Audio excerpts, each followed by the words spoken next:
Bom dia! Bom dia, bom dia.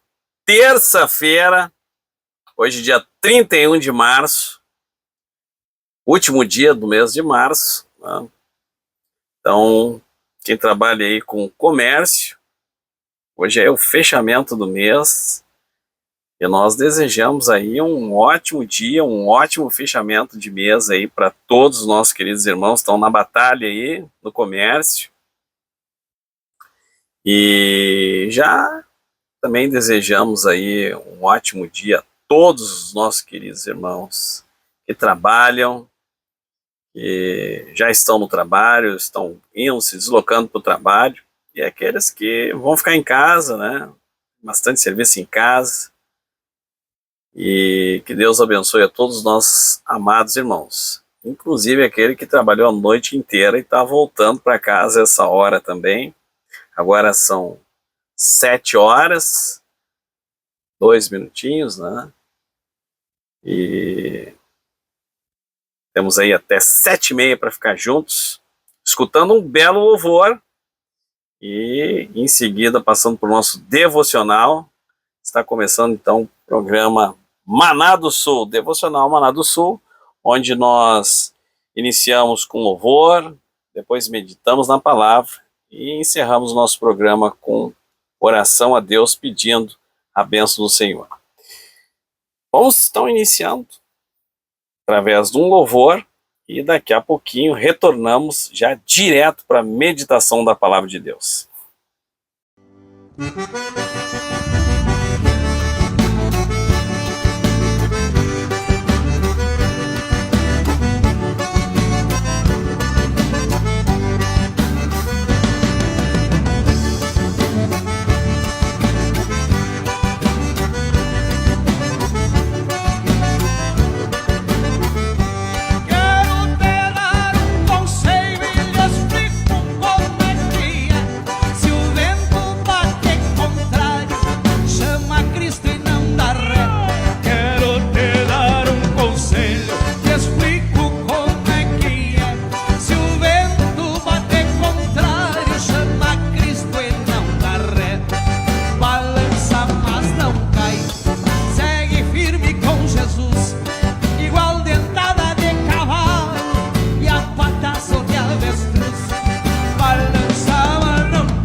Aprendeu, balança, mas não cai.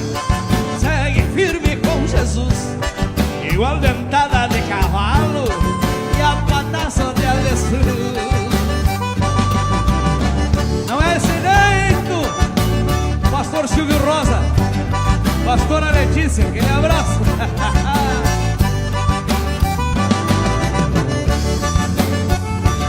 Pastor Paulo Rocha, aquele abraço. E do demônio eu dou de soco e dele medo nenhum. Comigo o papo é direto, que nem goela de mussum. No demônio eu dou de soco e dele medo nenhum. Comigo o papo é direto, que nem goela de mussum. E aí, ó, balança, mas não cai. Segue firme com Jesus, igual dentada de cavalo e a pataça de avestruz, mas balança, mas não cai. Segue firme com Jesus, igual dentada de cavalo.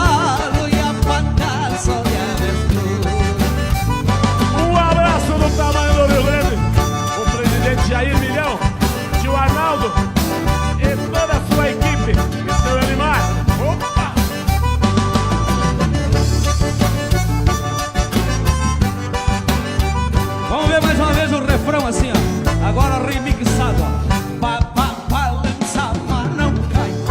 Segue firme com Jesus, igual dentada de cavalo e a pataça de avestruz. Balança, mas não cai. Segue firme com Jesus, igual dentada de cavalo e a pataça de avestruz.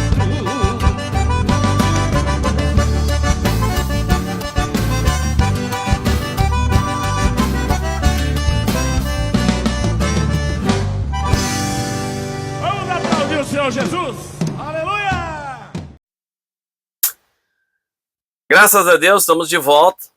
Nosso programa Devocional Maná do Sul. Acabamos aí de escutar aí um belo louvor. E um louvor bem chucro, bem bagual. Firme com Jesus. Pataço de avestruz. Marcelo Gaúcho. Aí o cantor Marcelo Gaúcho. Fica a dica aí, né, para os bagual. Deus abençoe aí todos os nossos cantores, todos aqueles que estão sendo levantados aí nessa última hora, musicando a tradição gaúcha em louvor a Deus. Parabéns aí então ao cantor Marcelo Gaúcho, firme com Jesus. Bem, queridos irmãos, esta semana é uma semana especial, semana da Páscoa, né? E nós seguimos aqui com o nosso estudo bíblico. Começamos falando sobre o amor de Deus, depois o pecado que separou a humanidade do amor de Deus, e Jesus, que é a solução do pecado. E nós vimos que Jesus tinha que ser especial. E nós estamos vendo, né, a singularidade da pessoa de Jesus. A santidade de Jesus, como ele é separado de tudo. E essa semana caiu bem certinho, né? É a semana da Páscoa. E nós vamos estar estudando aí a excepcionalidade da morte de Jesus. Bem na semana da Páscoa, tu vê que legal. Deus é bom, né? Então, sexta-feira santa agora, nossa semana vai até quinta-feira. Nós temos hoje terça, amanhã quarta e quinta. Sexta-feira já é feriado, sexta-feira santa. Nós nos lembramos aí da morte de Jesus na sexta-feira, e domingo é a Páscoa. Então, um assunto bem importante, bem numa semana importante, interessante, né? Tem muita gente que desconhece do sacrifício de Jesus, a morte de Jesus, e nós vamos ver como essa morte foi especial. Muita gente morreu de cruz, muita gente morreu de muitas coisas, mas nós vamos ver que a morte de Jesus, ela é excepcional, ela é singular, ela é especial. Bem, a morte de Jesus é considerada excepcional, tanto sob a perspectiva teológica, quanto a perspectiva histórica e física. Por quê? Porque ela não é só uma morte cruel, né? Nós sabemos aí que o Império Romano ele praticava mortes cruéis, terríveis, né? E a morte de cruz é uma morte terrível, claro, essa invenção de morte de cruz, ela é bem mais antiga, do tempo dos assírios ainda, tá? Mas era uma morte terrível, tenebrosa. A pessoa era pregada, né? E eles colocavam um calcinho ali, eles mediam as pernas do criminoso e puxavam ali uns 30, 40 centímetros para cima, para ele não conseguir ficar nem em pé, porque senão puxava as mãos, né, dos cravos, e não podia se sentar, porque também puxava os cravos. Então, imagina uma pessoa ficar na metade ali, nem acocada, nem lá embaixo, nem lá em cima. Ela tinha que ficar no meio com os joelhos flexionados, e ainda pendurado numa cruz, imagina. O indivíduo ficava gritando de dor, de cãibra, né? Uma morte terrível, uma morte tenebrosa. Mas foi essa morte escolhida, né, para matar Jesus, né? Então, do ponto de vista físico, a morte de Jesus se destaca de uma forma impressionante, né? Que é a crucificação e ainda junto com o flagelo. O flagelo, muitos morriam já no flagelo. Muitos não chegavam em 40 chibatadas, né? Por isso que a história conta de 40 menos 1, 39, né? Porque às vezes quando chegava na 40, na 40ª, né, chibatada, o indivíduo morria, né? Então, para ver o tanto que era cruel, né, essa parte anterior aí, que é o flagelo que Jesus passou. E por que ele passou? A história conta que Pilatos não queria matar ele.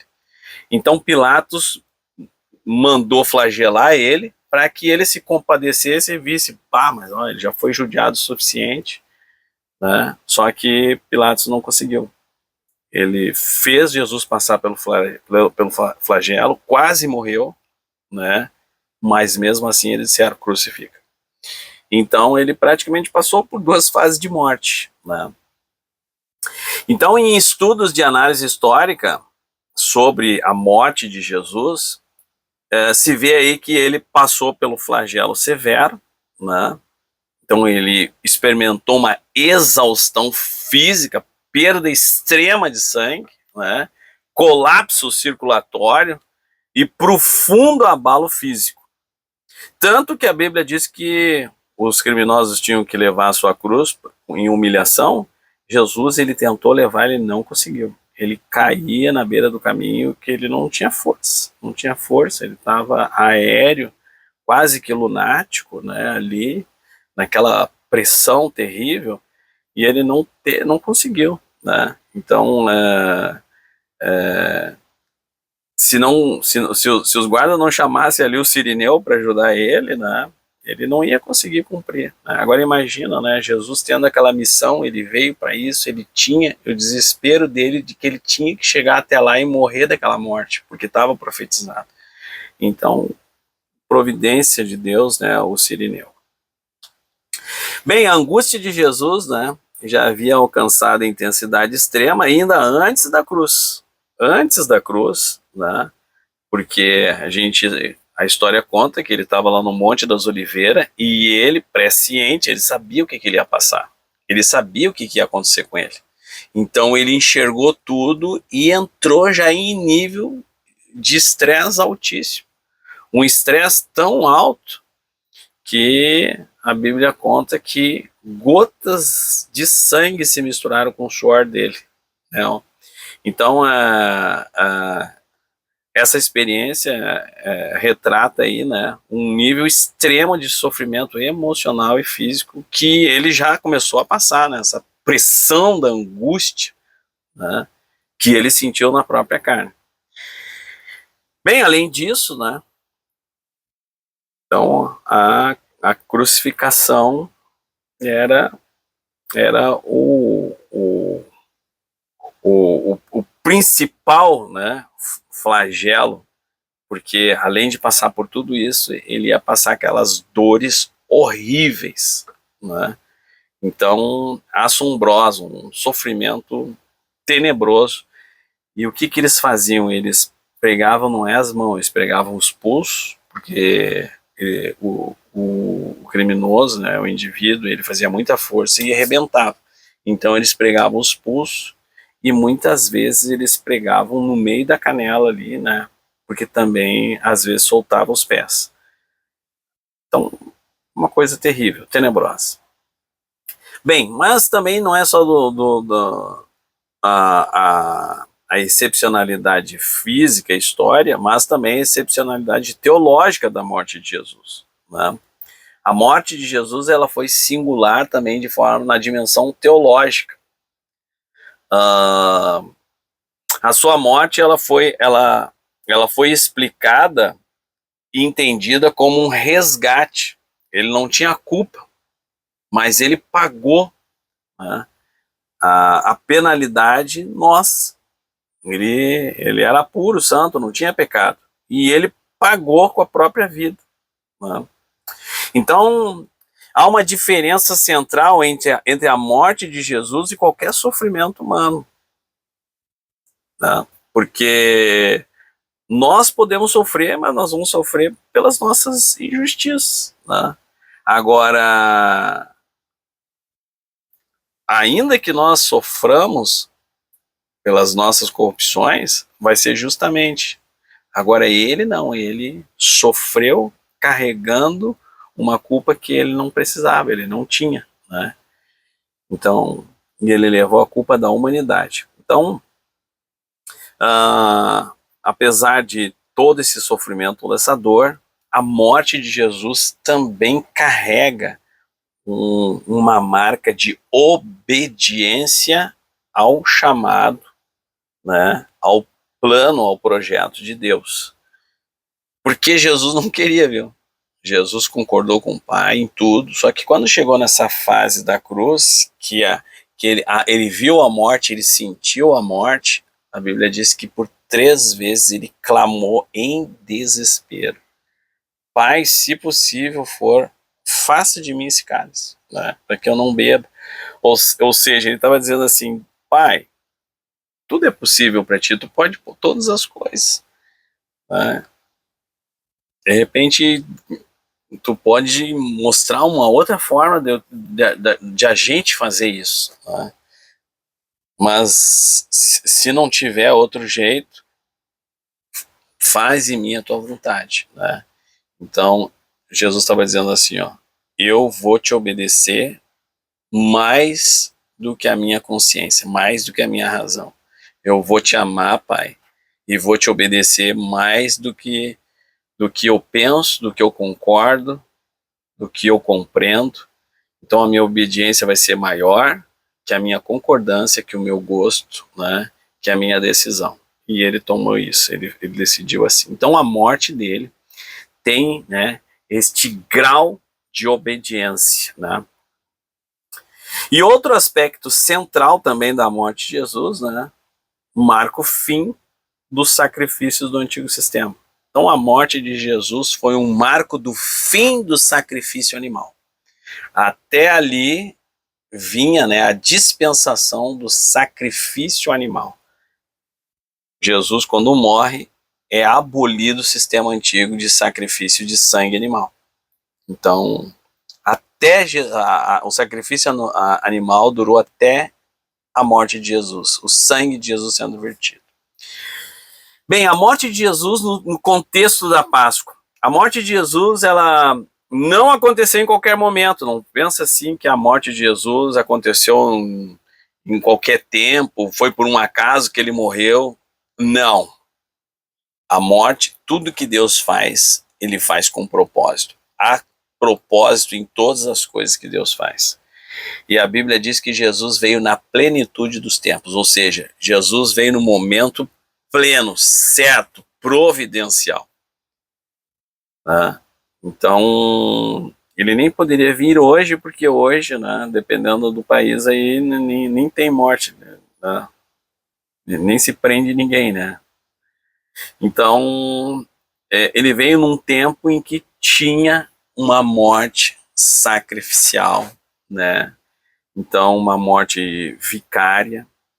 Então tem toda uma teologia, né, uma soteriologia, teologia da salvação, atrás da morte de Jesus.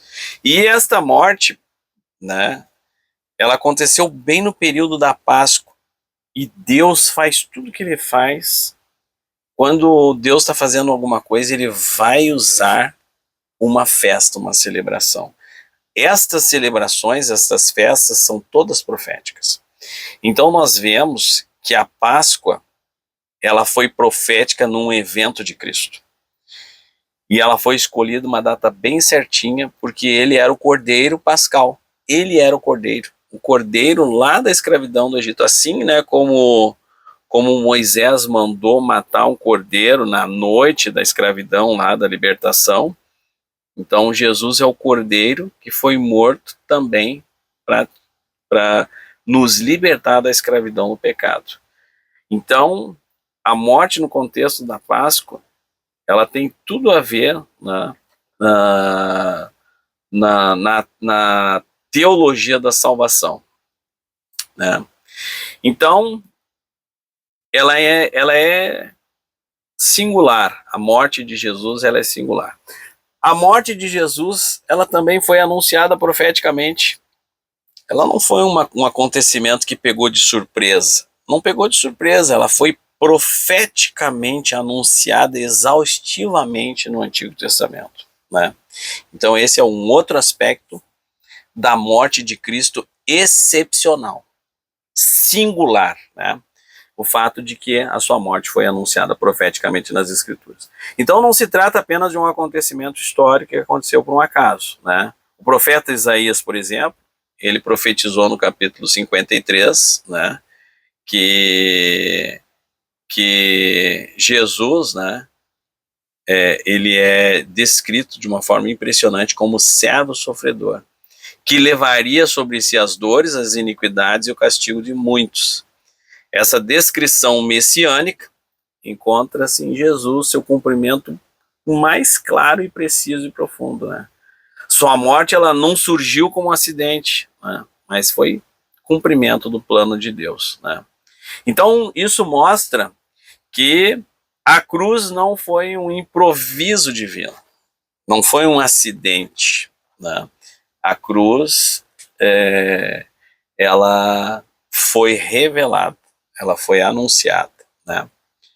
Então as figuras da morte de Jesus então já estavam lá no Pentateuco, né? Lá no Pentateuco, quando a gente se lembra lá da história, né? Eu não sei se você já leu as Escrituras, mas lá no deserto o povo começou a murmurar de Moisés e de Deus, e a Bíblia diz que serpentes venenosas vieram e começaram a morder os israelitas no deserto, e eram serpentes venenosas, mordia e morria, né? E o povo começou a morrer daquela peste quando eles chegaram num determinado lugar e estava cheio daquelas serpentes venenosas. E vieram correndo para Moisés e disseram: olha, Moisés, nós nos arrependemos aí, clama a Deus.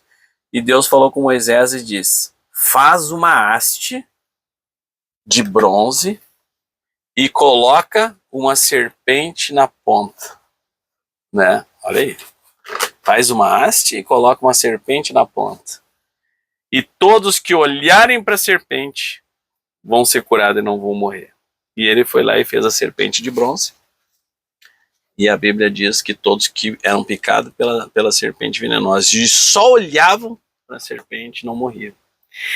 Então, essa figura, né, ela prediz aí João 3,14, né? Porque Jesus falou, né? Assim como Moisés levantou a serpente no deserto, assim importa que o Filho do Homem fosse levantado da terra, né? Então, a Bíblia faz referência lá da serpente, né? Serpente de bronze, simbolizando, ó, a cruz, né? Então, essa imagem, essa haste da serpente elevada prefigura de forma simbólica a cruz. Já foi anunciado, Jesus já sabia dessa morte de cruz, ó, né? Jonas também prefigurou, né, a sepultura de Cristo. Outra figura importante é Jonas. O próprio Jesus declarou, né, que não seria dado outro sinal senão o sinal do profeta Jonas. Assim como Jonas esteve no ventre do grande peixe por 3 dias e 3 noites, também o Filho do Homem estaria no coração da terra. Quando os judeus pediram sinais para Jesus, e Jesus disse: para essa geração não haverá sinal nenhum, a não ser o sinal do profeta Jonas. Assim como Jonas ficou 3 dias e 3 noites no ventre da baleia, importa que o Filho do Homem também fique 3 dias no seio da terra, ou seja, na sua sepultura. Bom, também as Escrituras profetizam que nenhum dos seus ossos seria quebrado. E é uma coisa importante. Por quê? Porque geralmente todos que eram crucificados tinham as suas pernas quebradas. Era praticamente 100%. Eles quebravam as pernas pro cara parar de gritar ali e morrer o mais rápido possível, né? E, inclusive, eles fizeram isso nos ladrões da cruz que estavam junto com Jesus. Eles chegaram ali e disseram: tá, chega, já tá tarde, vamos acabar com isso aí. Quebra as pernas deles, para eles morrer rápido. E aí eles vieram com uma marreta e quebraram a perna de um, quebraram a perna do outro, e quando vieram para quebrar Jesus, eles viram que Jesus não se mexia mais, né? E eles né, disseram, não, esse aí não precisa porque já morreu. E aí o centurião diz, mas vamos ver se ele morreu ou não, né? E aí vem o outro detalhe, né, que a Bíblia diz que ele seria traspassado, perfurado. Então imagina assim com uma arma de guerra, né?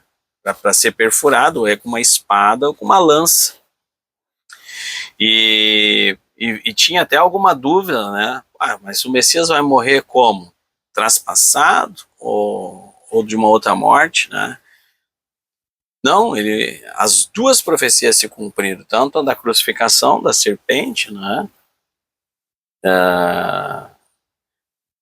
Quanto da perfuração. Ele foi traspassado porque o soldado, o centurião, disse, vê se ele está morto. E aí o soldado pegou a lança e enfiou, né? Quase saiu do outro lado, entrou e foi lá no coração.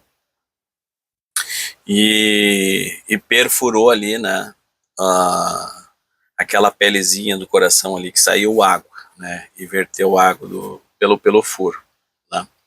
Então, até isso se cumpriu na pessoa de Jesus. Ele foi traspassado, ele morreu na cruz, mas também foi traspassado por uma lança, né? Então, é uma morte diferente, singular, anunciada, né? Jesus sabia que iria morrer? Claro. Ele sabia, ele entregou voluntariamente, ele falou isso, né? Então, outra excepcionalidade da morte de Jesus é que ele sabia. Não pensem assim que ele foi se meter lá e de bonzinho se ralou. Não, ele sabia. Não. Então, repetidas vezes, ele anunciou aos seus discípulos isso, né? Ele tinha plena consciência do caminho. Lá em Mateus capítulo 16, ele disse, importa que o Filho do Homem desça a Jerusalém, e ele vai ser entregue aos principais, e ele vai ser morto, e 3 dias depois vai ressuscitar. E Pedro disse, não, Jesus, longe de ti vai acontecer isso, vão-se embora, então não vão ir para Jerusalém. E naquela oportunidade Jesus falou, né, para trás de mim, Satanás, porque tu não conheces os planos de Deus, só conheces os planos dos homens, né? Então Jesus sabia, e tanto, né, ele falou, né, ninguém me tira a vida, eu a dou voluntariamente, né? Então Jesus, ele veio para morrer, né? Ele veio para morrer. A obra de Jesus era vir nesta terra morrer. Se Jesus tivesse nascido de forma sobrenatural, vivido sem pecado, né, ensinado com autoridade, revelado a vontade de Deus, mas não tivesse morrido pela humanidade, nós estaríamos perdidos hoje, né? O ministério redentor de Jesus não teria sido cumprido, porque ele não morreu no nosso lugar, e nós estaríamos perdidos. Então a missão de Jesus, a obra de Jesus era vir e morrer, ele tinha que vir e morrer, né? Ele tinha que vir entregar a sua própria vida por nós. Então, por esses pequenos detalhes aqui, nós já vimos que a morte de Jesus foi singular, foi excepcional. Não tem outra morte igual à morte de Jesus, né? Então, hoje está aí, né, o tema de hoje, do estudo de hoje, a morte especial de Jesus. Vamos orar.